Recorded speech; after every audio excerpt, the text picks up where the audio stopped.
Good evening, YouTubers and YouTuberettes. Yes, I am doing a tonight's vlog like I said this morning. So what I want to talk about today, well, or should I say tonight, is about my theories of Batman vs Superman. We all know at the very beginning it all starts off with Bruce Wayne being in Metropolis and witnessing the alien invasion between the exiled Kryptonian and the last son of Krypton, Superman. Now, it seems in the trailer that he was there witnessing the whole thing and he's holding a child because she's scared, she's probably lost her family, and suddenly that particular opportunity gave Bruce Wayne that push. Like in the scenes of the animation of Batman: The Return of the Dark Knight, which was written and designed by Frank Miller, who done Sin City and all our basic comic book comics, where everywhere he goes, he sees crime rising. The word parasites of Gotham is rising, carry on in new forms like the mutants, has been killing everybody, making statements, making promises, making quotes that would strike fear on everybody. And it's been 10 years later since Batman's been around, because Harvey Two-Face and the Joker are in not Arkham Asylum but Arkham Care, where the Joker is in a complete coma. Well, basically like staring at this one thing that trapped him in a wee bubble that nobody can get out. And around this point, they're really happy the fact that the Joker is no longer active. He's basically a vegetable. And Two-Face gets his face back, but secretly he faked it by saying, "Oh, I can't believe I'm better, I can't believe I'm better." But secretly, in his way, they made him worse. So in Batman vs Superman, he gets the push of bringing Batman back from the dead because he thinks it's all Superman's fault of what happened in Metropolis, which I would like to call the Metropolis Massacre, or just the basic Kryptonian invasion.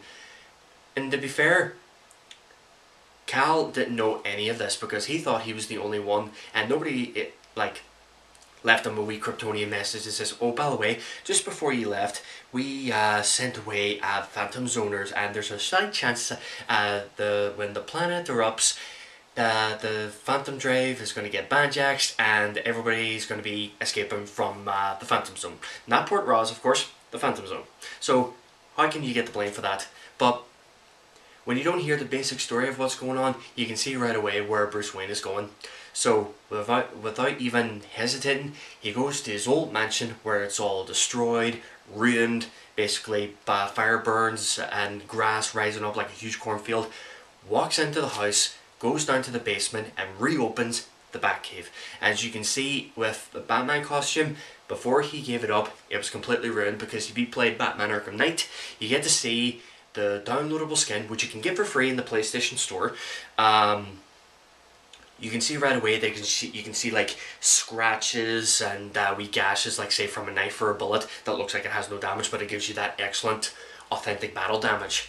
And the gloves and the mask and the belt looks okay, but when you look at the back of the cape, torn, dirty at the very bottom, which actually gives him a classic coming back badass look.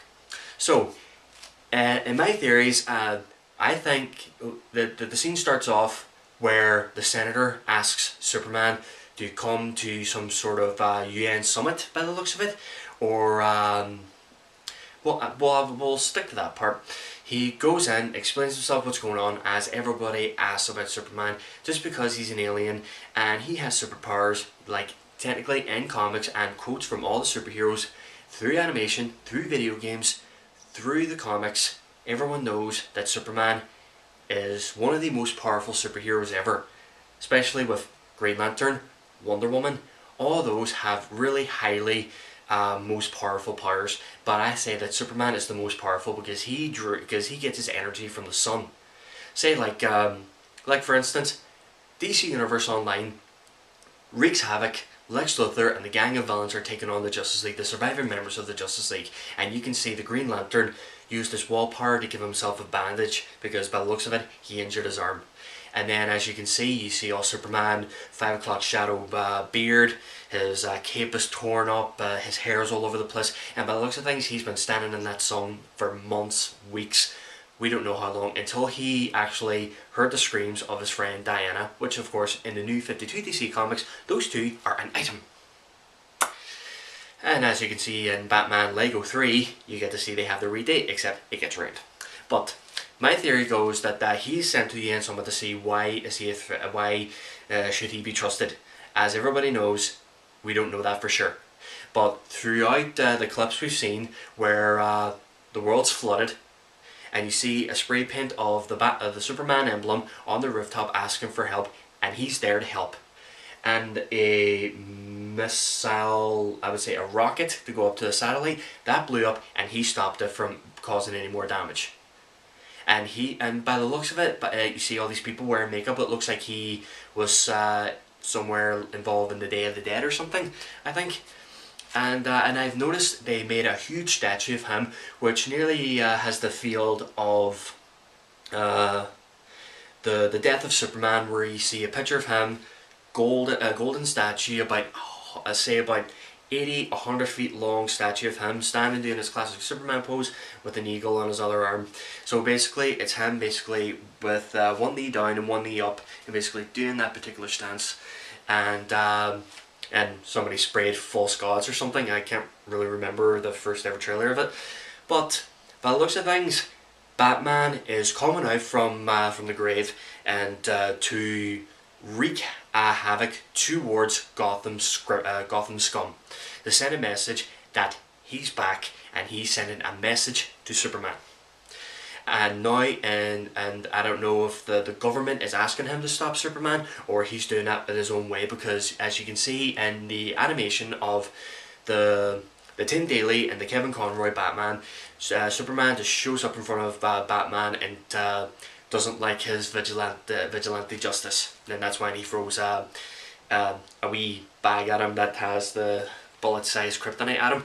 So basically that was around that point that they studied each other and they know exactly who they are.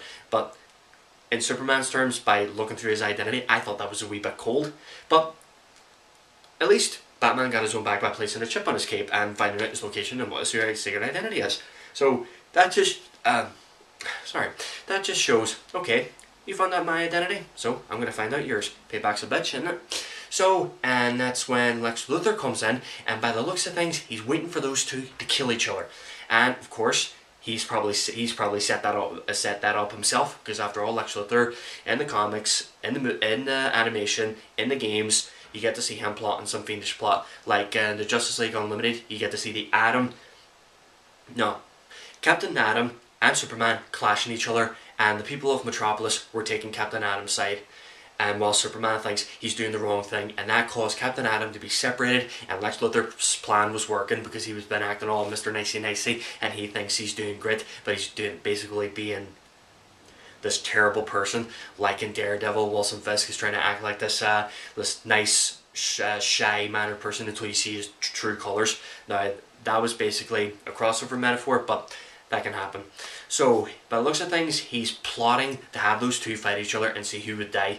And then that's when he finds, he gets the body of General Zod, the late General Zod, by a total neck snapping. And by the looks of things, by looking at the trailer closely, you get to see that, what's the name of it?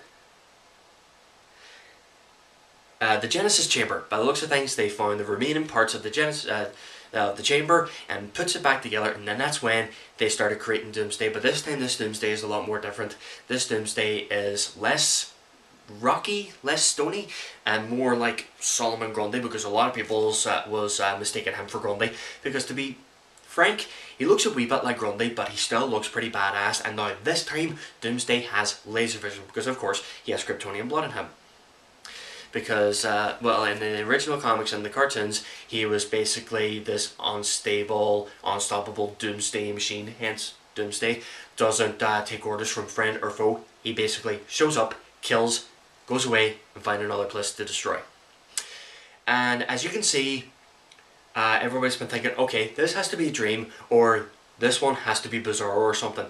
But it took me a lot of time to put it all through together, because sometimes it just kicks into my head and I'm trying to work it out, going, okay, that was this, that was that. And seeing the part where you see Batman all desert uniform mode, like in the comics and the action figures that I've seen, which looks amazing. You see the foot soldiers that have Superman's emblem, and then he crashes down and they're kneeling down before him, and then from out of nowhere he grabs his mask, rips it off, and you get to see his identity. So by the looks of things, he knows Bruce's identity, but Bruce doesn't know his. So by the looks of things, people are saying it's a dream, and I think I understand why. Because I don't think it's going to happen in the story. I think it's basically going to be a flash forward, as in a flashback, but this is a flash forward. So he's going to be seeing things that possibly could happen. Something's just messing with his memory. You get to see an army of Superman foot soldiers, and from out of nowhere you get to see Batman taking on the foot soldiers, and then you see these creatures in wings flying. At first I thought that was his trusted companion bats that he calls out through sonar beacon. But by the looks of things, they're more like humanoid with wings. And by looking at things, well, of course you get to see Wonder Woman in the story, because as you can see, laser vision, hit the shield, looks down, Wonder Woman, she with you? I thought she was with you. So technically, that was the dawn of the Justice League through that part. And yes, Aquaman would be appearing, and there's rumours going that Cyborg will be appearing too. Oh, where was I? The humanoid winged creatures. I think that's basically an Easter egg for Doomsday coming into the story, which means that is their opening plot for the Justice League movie, the invasion of the Apocalypse and taking down Doomsday. I think that's what's going to happen in the story, because I've been seeing a lot of artist renderings that's been tweeting all over Twitter and going all over Facebook and even on the internet and basically on YouTube, that they have Aquaman, Wonder Woman, Cyborg, The Flash, Batman and Superman. And I completely love the title that Lex Luthor said there will be these huge titans clashing together, the Man of Steel versus the Bat of Gotham. Now that is trademark now. They give Batman a new nickname, the Bat of Gotham. And you got the Man of Steel, you get the Amazonian Princess, you get the fastest man alive, King of the Seas, and now the Bat of Gotham. I had to say, I really love that title. And we all know that when Bruce Wayne said maybe it's the Gotham City in me, I'm basically sick and tired of seeing freaks that looks like clowns. That's basically an Easter egg that there will be a film of Ben Affleck as Batman once again, by him and the Joker clashing once again, from 1989 Michael Keaton, Jack Nicholson Joker, and Christian Bale and Heath Ledger Joker from Ben Affleck, and I keep forgetting the guy's name, so I'll just say 30 Seconds from Mars. So that's what's going to happen, or that's basically an Easter egg that he will be making an appearance in the Suicide Squad, and it has been confirmed that Ben Affleck is thinking of directing his own Batman movie with Will Smith as Deadshot. And let's see, what other theories can I throw in? I think that's basically it. Well, there you have it. There's my theories and my opinions and my recaps of the Batman vs Superman, and I can't wait to see it, and I can't wait to see how well Ben Affleck does his performance as Batman. And seriously, when did they start giving Ben Affleck a voice changer? Oh, especially when you see the historical battle with Batman and Superman in part 2 of The Dark Knight Returns, where you get to see them all body armoured and hearing Superman saying, if I wanted you dead, I would have done it. So that's basically another flash forward maybe, but we're never going to know until we see the actual movie, which would be taking place this year. And I'll be keeping my ears open when it's coming out, and I'm basically going all Batman and Superman themed. I'm going down there. I don't care if this happens on midnight, which of course everybody done it through Star Wars and it's basically all over the pipper, but I don't care what's going to happen.